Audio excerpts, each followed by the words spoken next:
Dad's coming back today. My nightmare ends at sundown. The courtyard gate creaks open.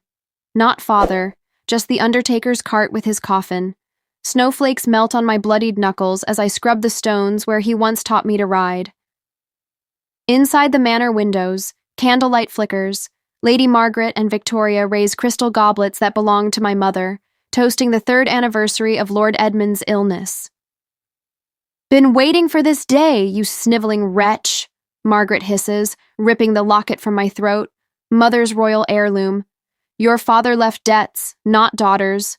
This will, unsigned. Guess death came too quick for notarization." Victoria smirks, twirling in my mother's emerald gown. "Get her out. The servants' quarters reek enough." Guards drag me toward the blizzard as Margaret calls. "Madame Corvina pays triple for noble virgins. You'll clear my gambling debts yet." Barefoot in the storm, frostbite clawing my lungs. Better wolves than that brothel. I collapse at iron gates crowned with the royal crest, palace grounds. Death whispers my name. Bootsteps crunch snow. A fur-cloaked figure kneels. King William tells. "She's breathing. Bring her inside. No one touches her until I command it." I wake in silk sheets, dagger at his throat. "Move and I'll gut you." He disarms me with a smile. "Learn to wield it properly first." Click.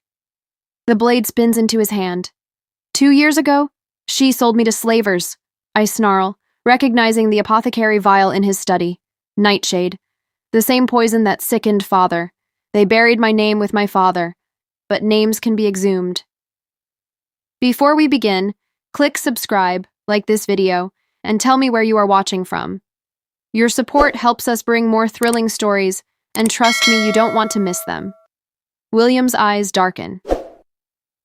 "Same supplier murdered my envoy last moon. Unique wax seal on the cork." He slides me a pistol. "Pull the trigger. We'll hunt them together." "You'll attend lessons, dine at my table, but no court functions," he orders, bandaging my frostbitten hands. "Why control me if you saved me?" "The northern lords demand a bride. Victoria's dowry secures their loyalty." Victoria. "My stepsister." The ring on his desk glints like a noose. Great hall, masquerade masks. Victoria descends the marble stairs in my mother's crown jewels. "Look who crawled from the gutter. Still alive?" I smash her champagne flute. "You wore that the night you poisoned him." Gasps. William storms in, hands off my ward. He shatters the betrothal contract before the court. Wedding's off. Margaret kneels in chains as I hold the nightshade ledger. "Tell me who paid for father's death and my sale, or watch your empire burn like you burned mine." Her lips curl. "Ask your precious king about the royal locket first." The words hang like frost in the air. William's hand freezes on my shoulder. The locket, my mother's, rests warm against my skin, its hidden compartment clicking open for the first time. Inside, a miniature portrait of a woman I've never seen, wearing the royal signet. My mother was never just a lord's wife. And the story of how Lady Margaret stole a kingdom begins 3 winters earlier, the night father The first locket coughed snaps blood shut in into my his fist wine. like a secret heartbeat. William's gaze lingers on the miniature portrait, his own eyes, younger, reflected in a woman I never knew. He says nothing, only lifts me from the snow-crusted flagstones and carries me through torchlit corridors that smell of beeswax and iron. My last thought before darkness swallows me is that kings should not feel this warm. I wake to silk so fine it might be water, and the weight of furs heavier than any chain. Sunlight spears through leaded glass, painting gold across a canopy embroidered with lions. My first instinct is to bolt. Servants' quarters have no doors that lock from the inside. But my legs refuse. Frostbite has painted them purple and useless. A fire crackles in a hearth large enough to roast an ox. The room is a cage of velvet and gold. The door opens. Not guards. Him. King William Tells fills the threshold, cloak unclasped, hair still dusted with snow. He looks less like a monarch and more like a man who dragged a half-dead girl through a blizzard himself. "You're awake." His voice is low, careful, as if I'm a spooked horse. "Good. The physician said you might sleep a week. I clutched the furs to my chin. Where am I?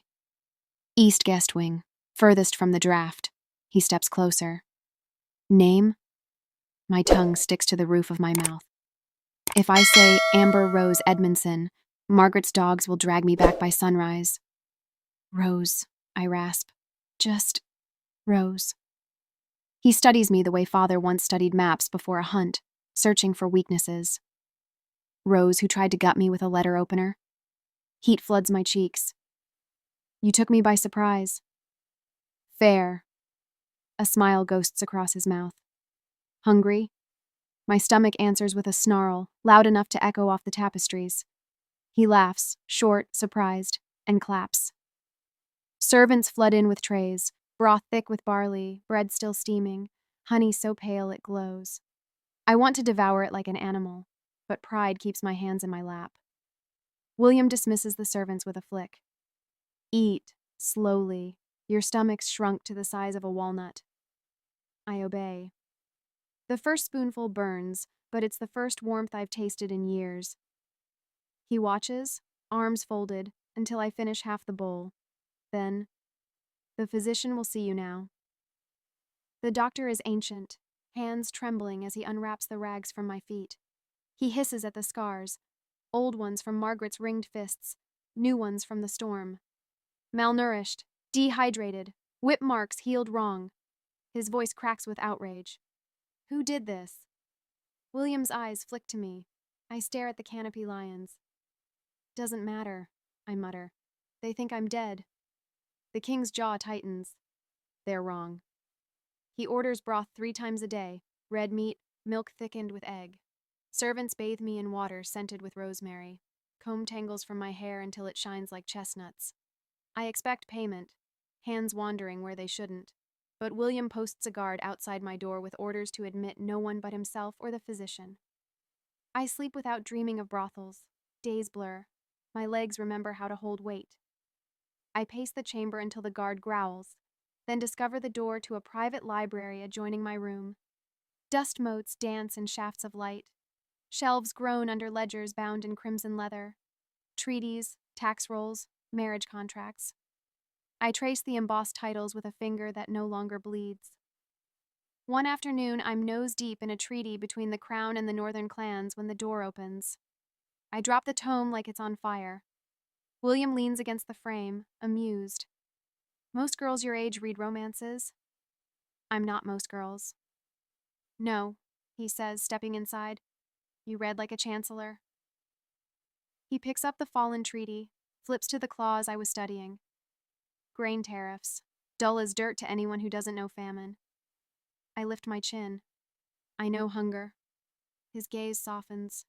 Then you'll learn power. Hunger teaches patience. Power teaches silence. He sets the treaty aside. Lessons start tomorrow. Dawn. Dawn finds me in the practice yard, breath fogging in the cold. William wears plain leather, no crown.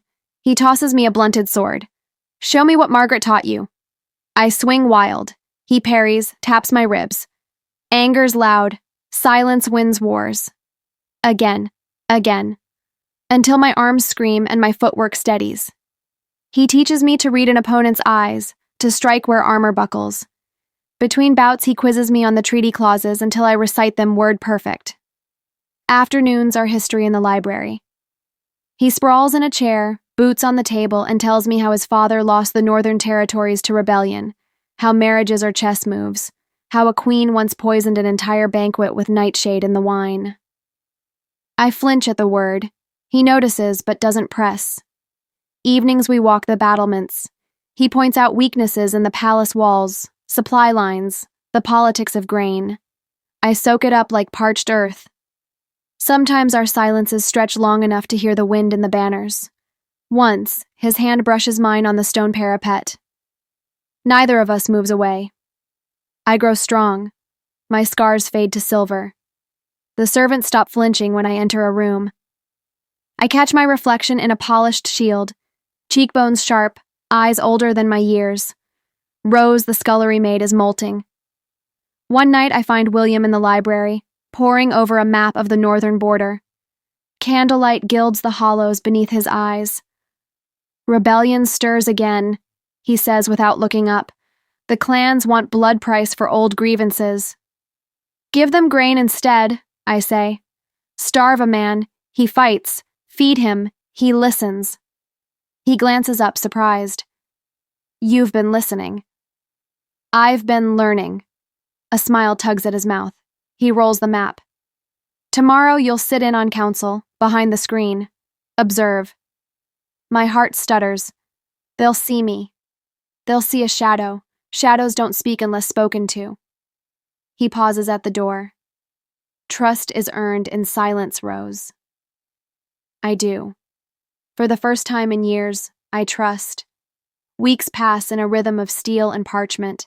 I can disarm a guard in 3 moves, recite the lineage of every duke, forge a royal seal close enough to fool a drunk clerk. William's praise is rare but scalding when it comes. Good. Again. Better.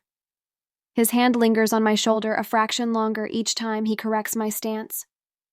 One dawn, after I've pinned him in sparring, once a fluke, he laughs aloud, the sound echoing off the yard walls. You'll make a dangerous woman. I already am, I say, and for a moment the space between us crackles like a storm about to break. That evening, I'm copying border clauses by candlelight when the library door bursts open. A royal messenger, crimson-faced, kneels before William. Your Majesty, urgent missive from the Northern Territories. He proffers a scroll sealed with black wax, a wolf's head. Lady Margaret Edmondson and her daughter Victoria request audience. They arrive at first light. The quill snaps in my fist. Ink blooms across the parchment like blood. William's eyes find mine across the room. The warmth drains from them, replaced by something sharp and calculating.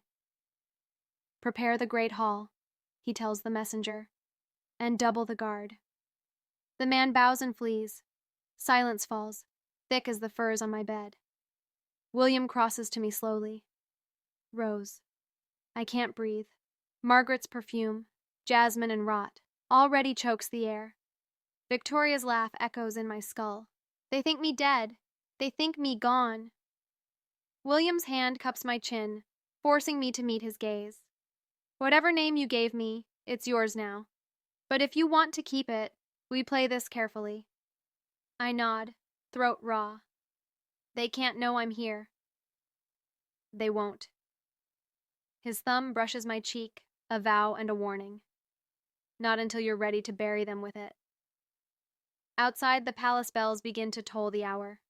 Somewhere beyond the walls, carriage wheels crunch on The fresh bells snow. toll 9 as the great My doors nightmare is groan found the open. gate. Snow This swirls time, in on the I'm not heels of running. Lady Margaret and Victoria, cloaks dripping like funeral shrouds. I watch from behind the latticed screen in the throne room's upper gallery, heart hammering so loud I fear it will betray me. William's voice carries calm and cold. Welcome to court. State your purpose. Margaret curtsies, honeyed and low. Your Majesty, the northern lords grow restless. My late husband's lands border their clans. A marriage alliance would bind them to the crown. She gestures to Victoria, who steps forward in a gown of silver fox and sapphires. My mother's sapphires. My daughter brings fertile fields, loyal vassals, and a dowry of 10,000 crowns. William's fingers drum the lion-carved armrest. A generous offer. We will discuss terms. The words hit me like a slap. Marriage. Victoria's smug smile slices deeper than any whip. I press my sleeve to my mouth to stifle a gasp. The screen's lattice blurs. I blink tears away before they fall. Margaret's gaze sweeps the hall, lingering on every shadow. I shrink lower, hood pulled forward until only my eyes show. She cannot see me. She must not. William rises. Council convenes at dawn. You'll be guests until then. He signals dismissal. The women glide out, Victoria's laughter trailing like broken glass. I wait until the corridor's empty, then slip down the servant's stair. My chamber feels too small, the furs too hot. I pace until the candles gutter. Sleep is impossible. Victoria's face swims behind my eyelids, crowned in my mother's jewels, warming William's bed. No, I need proof, something to shatter their lies before the betrothal is sealed. The palace sleeps. I ghost through moonlit halls and stockinged feet, a pilfered key cold in my palm. The royal archives lie beneath the east tower, guarded by iron and silence. I pick the lock with a hairpin, William's lessons in subtlety, and slip inside. Dust and parchment. Rows of shelves tower like sentinels. I light a single candle, shielding the flame with my hand. Ledgers are organized by year. I find 1762, father's death, and pull the volume marked apothecary receipts. My fingers tremble as I flip pages. There. Nightshade distilled. Purchaser, Lady M. Edmondson. Quantity, 3 vials, paid in gold. Dates align with father's illness. Another entry, a week later. More nightshade, urgent. My breath catches. Proof. I search deeper. A slim folder tucked behind tax records. Wills, contested. Inside, sealed with the royal crest, is father's true testament. His spidery script. To my daughter Amber Rose, all lands, titles, and holdings. Signed, witnessed, dated the morning he died. Margaret forged the unsigned copy she brandished. My inheritance, my name, stolen in ink and blood. I clutch the documents to my chest, tears hot on my cheeks. With these, I can... A footstep. Soft, deliberate. The candle snuffs between my fingers. Darkness swallows the room. Curious hour for reading, little mouse. The voice slithers from the shadows. Lord Rothwell, the king's chamberlain, steps into the moonlight spilling through a high window. His smile is all teeth. In his hand, the nightshade ledger, open to Margaret's purchases. I back into a shelf. Parchment rains down. I was sent to fetch a treaty. By whom? He advances, boots silent on the rug. The king? Or the girl who claims to be just Rose? My blood ices. You followed me. Margaret pays well for eyes in the palace. He taps the ledger. Imagine my surprise finding you here, alive and digging. She'll be delighted. I lunge for the door. He's faster, arm like a vice around my waist, hand over my mouth. Nightshade's bitter scent clings to his sleeve. Shh, struggle, and the guards hear a thief. Cooperate, and perhaps you keep breathing. I bite his palm. He hisses, but doesn't loosen. William is busy courting your stepsister. His laugh is soft, cool. By week's end, she'll be queen. And you? A scandal to bury. He drags me toward a side passage. I claw at his wrist, kick a shelf, ledgers avalanche, thudding like heartbeats. One strikes his temple. He staggers. I wrench free, father's will still clutched to my chest, and bolt. The corridor twists. I don't look back. Rothwell's footsteps echo, closer, closer. I duck into an alcove, press against cold stone, and hold my breath until my lungs scream. Silence. Then, a key turning in the archive door. The click of a lock. He's sealed the evidence inside. I slide down the wall, trembling. Dawn is hours away. Margaret and Victoria sleep under this roof, plotting my erasure. William plans to marry my tormentor. And Rothwell knows who I am. I am cornered. But I am not the girl who fled into the blizzard. I tuck father's will into my bodice, next to the locket, and start toward the one place Rothwell cannot follow. William's private study. If I reach him before the council, if I show him the truth. Boots round the corner. Rothwell, lantern raised, eyes scanning. Come out, little mouse. The trap is sprung. I slip into the shadows and I run until the corridors blur into torchlit smears. Rothwell's lantern bobs behind me like a predator's eye. I duck through a servant's door, slam it, and wedge a broom through the handles. His fist pounds once, twice, then silence. I don't wait to hear the lock pick. William's study is 3 floors up, past the armory. I take the stairs 2 at a time, lungs burning. The heavy oak door is ajar, firelight spilling gold across the rug. I burst in, chest heaving. William stands at the window, back to me, staring into the night. He doesn't turn. You're bleeding. I glance down. Scrapes from the archive shelves. Nothing more. Rothwell knows who I am. He's Margaret's spy. He locked the proof in the archives. Slow. He faces me now, eyes sharp. Start from the nightshade. I spill it all. The ledgers, father's true will, Rothwell's threat. William listens without moving, the fire crackling between us. When I finish, he crosses to a cabinet, pours 2 fingers of amber liquid, and hands me the glass. Drink. It burns but steadies my hands. What do? We do nothing tonight. He takes the glass, sets it aside. Rothwell wants leverage. We give him rope. His fingers brush the cut on my cheek. You're safe here. Safe. The word tastes like ash. Dawn Council comes too soon. I watch from behind the screen again as Margaret presents Victoria like a prize mare. William's voice is neutral. The betrothal is announced. Feast tonight. Masquerade to celebrate. The hall erupts in cheers. My stomach caves in. That afternoon, Rothwell finds me in the library. He slides a folded note across the table. Silence costs. Meet me at the mask. Midnight. Wear the blue domino. I crumple it, but the threat lingers like smoke. Evening drapes the palace in silk and candlelight. I wear the blue domino as ordered, mask tied tight. The great hall swarms with lords in peacock feathers, ladies dripping pearls.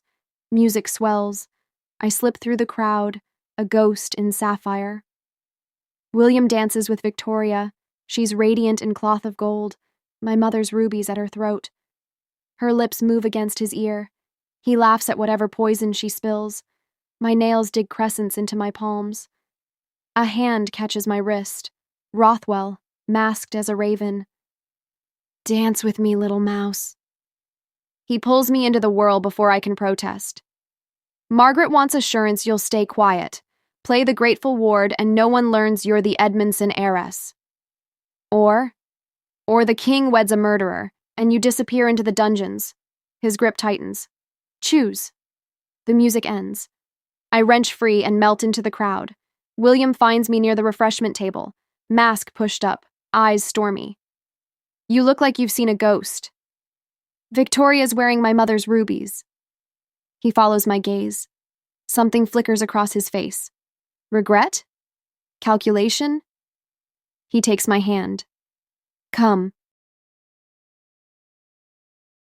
He leads me to a quiet alcove, draws a small velvet pouch from his doublet. For you. Inside, a locket, smaller than mine, engraved with a tiny lion. For protection. I open it. My breath stops.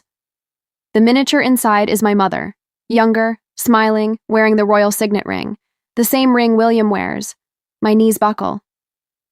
She was my cousin, he says quietly. Your mother. I thought the locket lost when she married Edmondson. His thumb traces the engraving. Your blood, Rose. Royal blood. The world tilts. All these weeks of lessons, of sparring, of his hand steadying my stance, he knew, or suspected. The betrayal tastes metallic. Why tell me now? Because Rothwell's moving pieces I can't see. He closes my fingers over the locket. And because I won't let them touch you again. Trumpets blare. The king must return to his betrothed. He presses a kiss to my knuckles, lingering, fierce, then strides away. Victoria's eyes track him, then narrow on me. She smiles like a cat with cream. Later, a drunken lord corners me near the champagne pyramid. The king's new pet, he slurs. Servant girl playing lady. How much for a night? William appears as if conjured. His voice cuts through the music. Apologize, or lose the tongue that spoke it. The lord pales, drops to his knees. Whispers ripple outward. The servant who holds the king's favor. Victoria's smile falters. I escape to the terrace for air. Moonlight silvers the gardens below. Footsteps behind me. Soft, deliberate.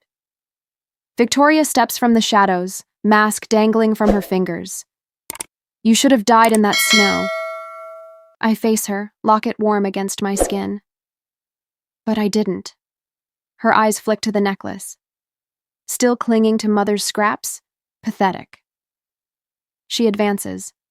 Enjoy your little triumph. In 3 days, I'll be queen, and you'll be nothing. You'll be a widow before the honeymoon, I say. Nightshade leaves traces. Fear flashes, then fury. You think William will choose a scullery rat over a kingdom? He already has. I step closer. Ask Rothwell how tight his leash is. She raises her hand to strike. I catch her wrist mid-swing. William's training. Touch me, and the court learns who really poisoned Lord Edmund. Victoria yanks free, breathing hard. This isn't over. She melts into the crowd. I stay on the terrace until the music fades, until the locket burns against my heart like a brand. Royal blood, betrothal, blackmail. The mask ends, but the real dance has only begun. The palace wakes to whispers. By breakfast, every corridor hums with the same poison. The king's ward is a seductress. She bewitched him with servant wiles. Victoria's handiwork, no doubt. I feel eyes on me as I cross the courtyard. Maids who once curtsied now smirk behind fans. A footman drops my laundry basket with deliberate clumsiness. Whore, someone hisses from a window above. I keep my chin high, but the word burrows under my skin like a splinter. That afternoon, a cloaked figure slips into my chamber while I'm at sword practice. The guard outside is dozing, drugged, I realize later, by the empty wine cup at his feet. Lady Margaret lowers her hood, jasmine and rot flooding the room. Still alive, she purrs, circling me. Pity. I reach for the dagger at my belt. She's faster, presses a gloved finger to my lips. Shh, I come with a gift. From her sleeve, she draws a miniature portrait. Father on his deathbed, lips blue, eyes rolled back. Remember this? Nightshade is patient. 1 drop in your tea, and you'll join him. My stomach lurches. You'll hang for treason. Only if I'm caught. She leans close, breath sour. Leave the palace tonight. Take the postern gate. A carriage waits to spirit you to the coast. Refuse, and the king drinks from the same cup. She's gone before I can answer, cloak swirling like smoke. I don't sleep. Instead, I prowl the servants' corridors until I find Elsie, a kitchen girl who once smuggled me bread when Margaret starved me. I slip her a silver mark and a mission. Watch Victoria's maid. Note every whisper of babe or cradle. 3 nights later, Elsie returns, eyes wide. She's not with child, milady. The maid says she bleeds every moon, uses rags soaked in pig's blood to fake the swell, orders a corset 2 sizes too small to cinch the lie. I exhale, shaky. Proof, but not enough. Rothwell corners me in the rose garden at dusk, pruning shears glinting in his hand. Margaret grows impatient. He murmurs.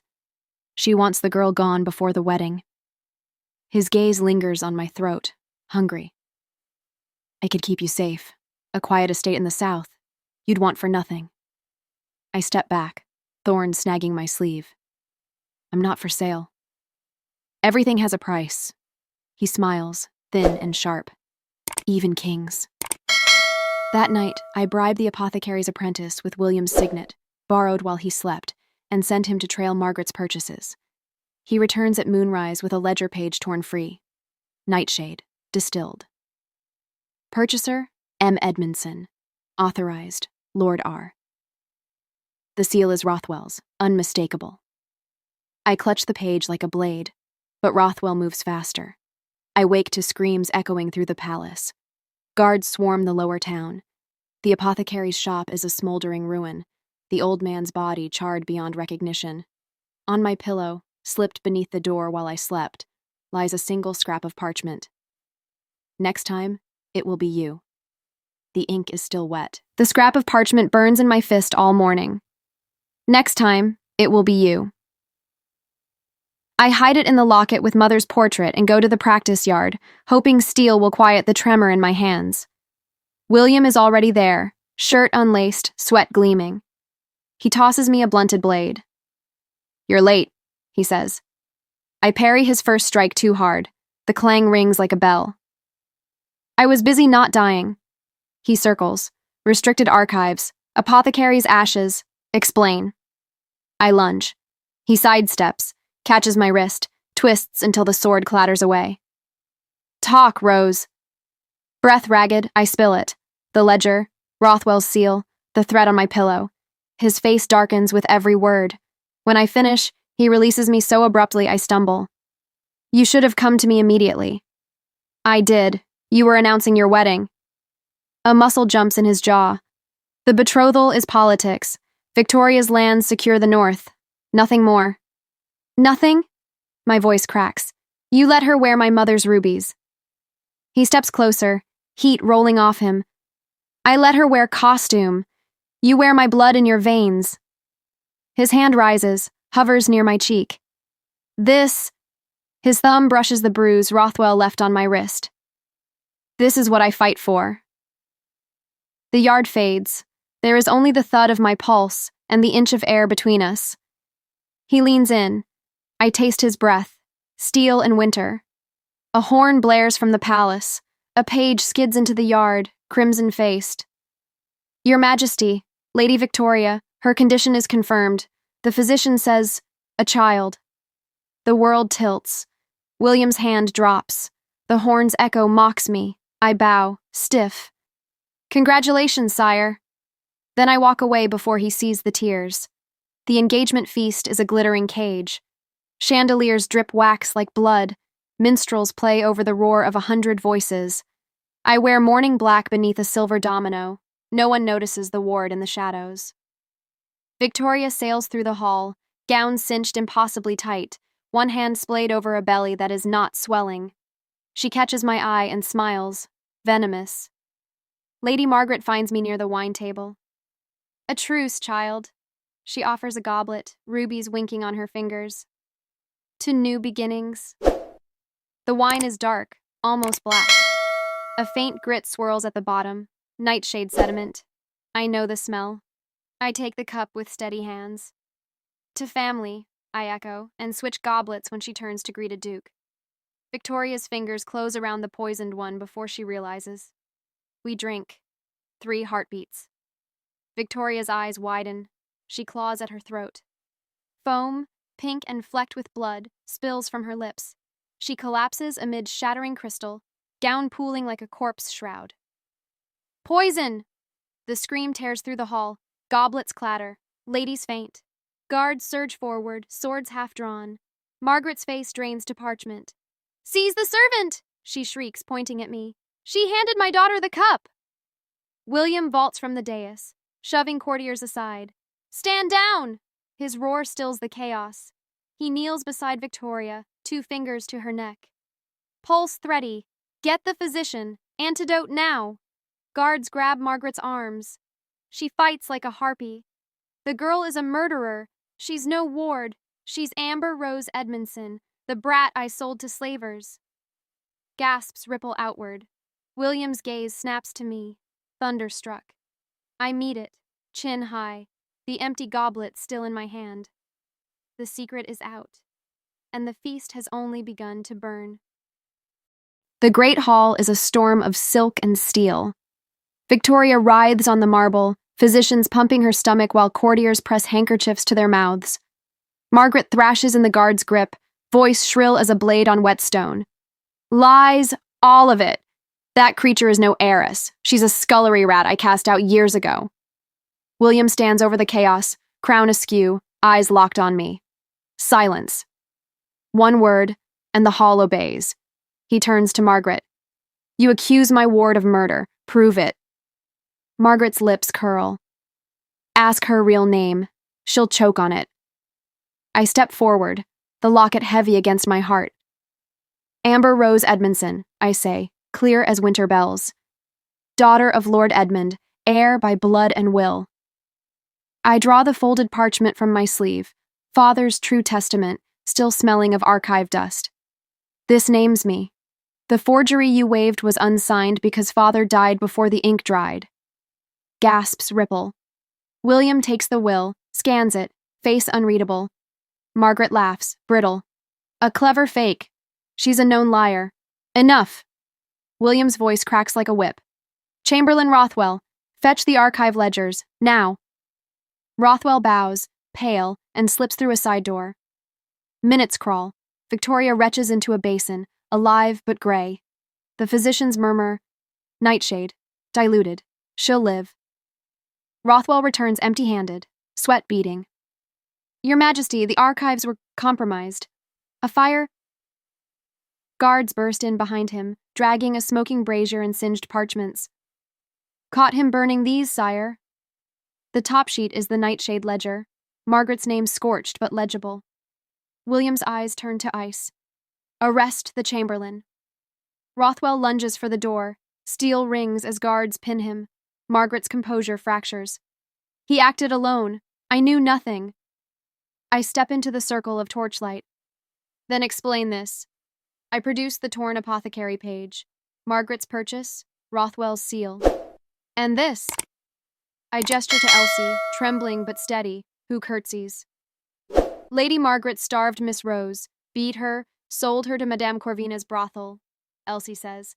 "I smuggled food. I saw the bruises." More servants step forward. Cook, stable boy, laundress, each adding a shard of truth until Margaret stands in a mosaic of her own cruelty. William's gaze never leaves me. Something raw flickers there. Recognition, regret, rage. He kneels beside Victoria, voice soft but lethal. "Tell them, or I let the poison finish its work." Victoria sobs, pig's blood rags spilling from her bodice. "Mother poisoned father, Nightshade in his wine. She forged the will, sold Rose to pay gambling debts. The pregnancy was fake. Please, I only wanted the crown." Margaret shrieks, lunging for her daughter. Guards haul her back. Traitorous whelp. William rises slowly. The hall holds its breath. "The betrothal is dissolved," he declares. "Lady Victoria will be confined until trial. Lady Margaret faces charges of murder, forgery, and treason." He turns to the assembly. "But justice demands daylight.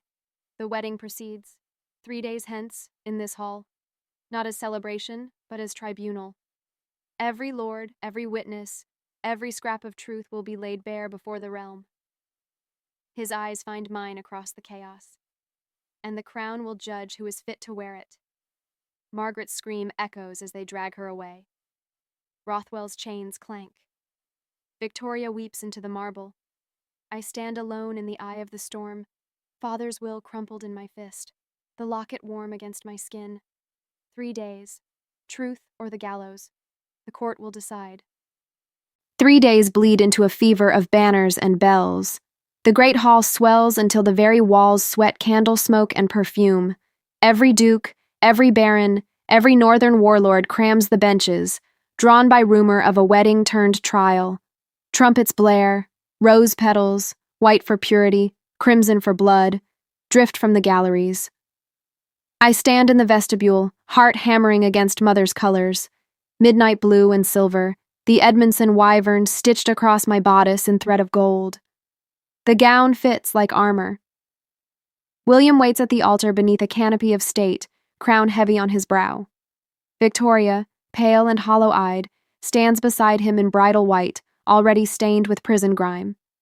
Margaret is chained between 2 guards at the foot of the dais, wrists raw, eyes burning holes through me. The Archbishop's voice rises above the murmur. "If any person can show just cause why these 2 may not lawfully be joined, let them speak now or forever hold their peace." Silence falls like an axe. I step from the shadows. Gasps ripple outward as I walk the aisle alone. No escort, no veil, only the rustle of silk and the clink of Margaret's chains. I carry a leather folio bound with the royal seal. Every eye tracks me. The wyvern on my breast glitters like a challenge. At the altar, I kneel, not to William, but to the assembly, and open the folio. "These are the truths you came to witness," I say, voice steady as winter steel. I lay the documents on the velvet cushion the Archbishop holds. Father's true will, the Nightshade ledgers, Rothwell's sealed order, Elsie's sworn testimony, the apothecary's charred receipt. Each parchment lands with the finality of a coffin lid. I rise. My name is Amber Rose Edmondson, daughter of Lord Edmund, heir by blood and law. The woman who poisoned him stands before you. Margaret lunges, chains snapping taut. Liar! Imposter! Spittle flecks her chin. Guards yank her back. She snarls like a cornered beast. William's gaze never leaves me. Something fierce and proud flares there. He lifts the will, holds it high. Sealed by the royal archivist, witnessed by 3 lords, the forgery Lady Margaret presented was unsigned because death came too soon. Victoria crumples, sobbing. I confessed.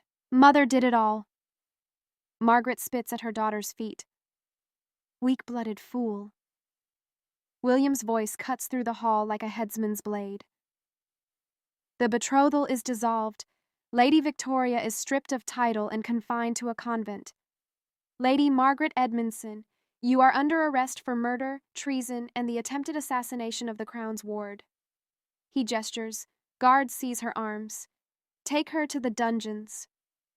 Margaret twists, eyes wild. You'll never hold the throne, girl. Royal blood or not, you're damaged, scarred, used goods no lord will bow to. The doors boom shut behind her. Silence rings. William descends the dais, crown catching torchlight. He stops before me, close enough that I smell steel and cedar on his skin. The tribunal is concluded, he says quietly, for my ears alone. Truth has spoken. I meet his gaze. And vengeance? We'll wait. His fingers brush the wyvern on my sleeve. Below. The dungeons stink of damp stone and despair. Torchlight gutters across iron bars. Margaret sits on a pallet, wrists manacled, hair unbound like a witch's. She looks up as my shadow falls across her cell. Come to gloat, little queen. Her voice is venom and honey. I stand beyond the bars, gown still pristine. I came to watch you rot. She rises, chains clinking. They'll never accept you. A servant in silk is still a servant. William pities you. Nothing more. The court will whisper behind fans.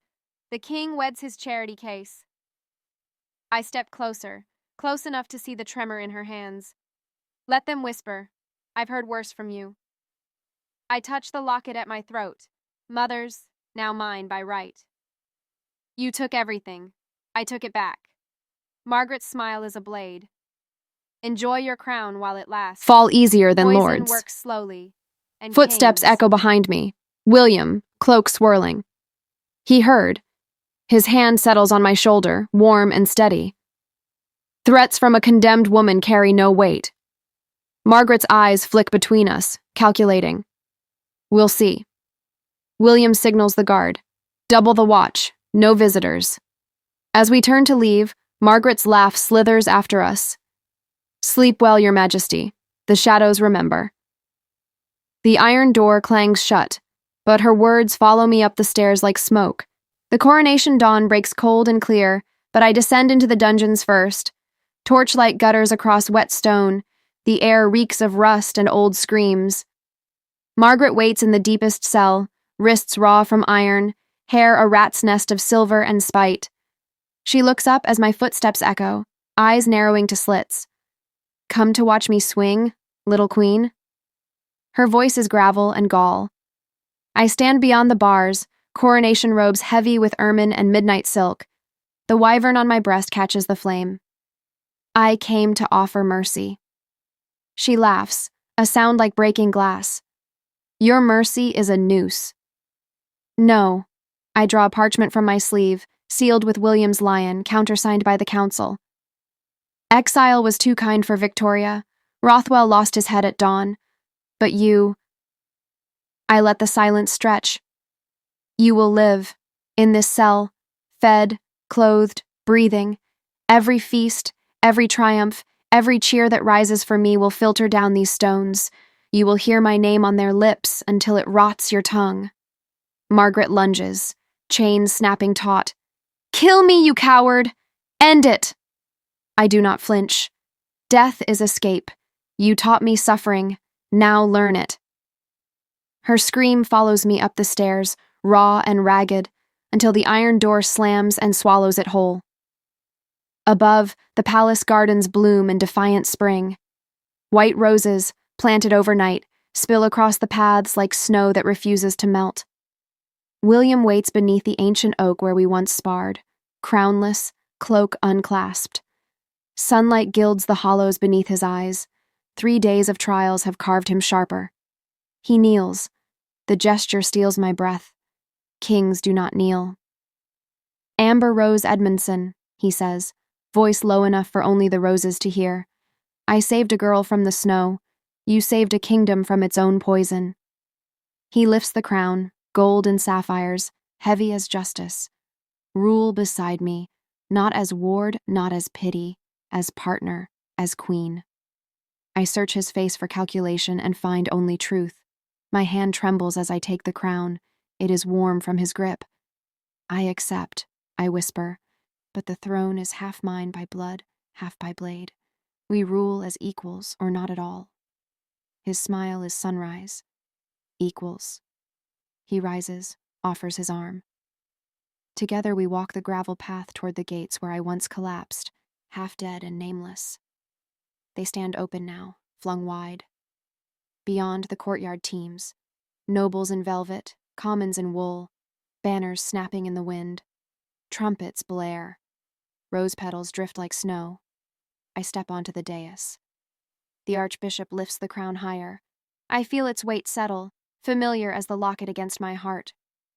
Below, the crowd roars, a single throat. Long live Queen Amber Rose! The sound rolls through the palace, down stone corridors into the earth itself. In the deepest cell, Margaret hears it. My name, my victory, my life. She presses her face to the bars, tears cutting tracks through grime, and screams until her voice cracks. But the gates are open, the ashes are crowned, and the girl who scrubbed blood from stone now wears the realm on her shoulders.